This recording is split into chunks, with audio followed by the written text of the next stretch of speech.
Hello Barbarians, Exile Nile here, and today's video is going to be more of a weapon comparison than a weapon test. And what I mean by that is recently they added in, let me show you here.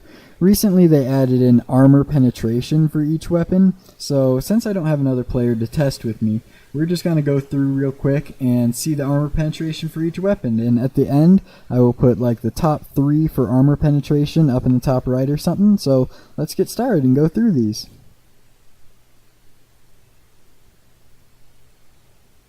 Oh, the Hyrcanian bow and the Flawless Hunter bow have the same armor penetration. I thought one would be higher than the other, considering the distance difference of the two. Oh, and the Flawless Crossbow has the same armor penetration as a bow?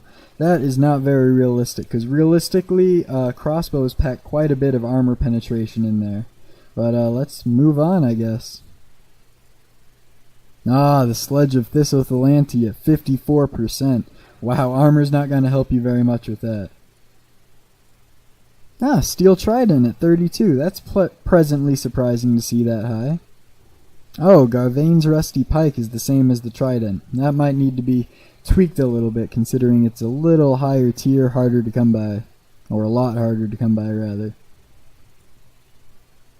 Ooh, the Ancient Khopesh is only at 18%. That's not that great, but realistic still.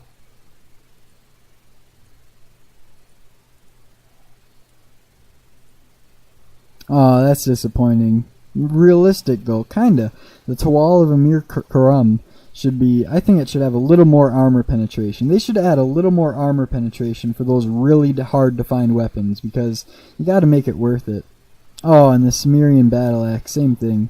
Well, I guess with weapons dealing that much damage, you can't have them too much more overpowered. Oh, I kind of thought the Steel Pick would have higher armor penetration, because it's a pickaxe, you know? You can really actually penetrate just about anything.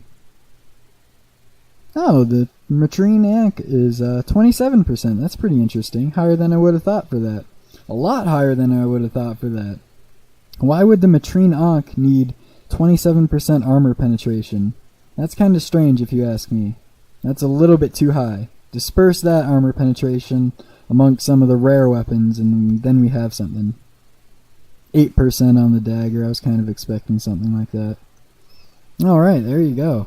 And up in the top right about now, I'm going to be putting the top 3 weapons for armor penetration. I don't think I'm going to do it by range and melee, since there was such a little difference between any of the ranged or melee. But I hope you enjoy that, and I hope that gives you a pretty good insight into what weapons can get through armor. And until next time, Exiles.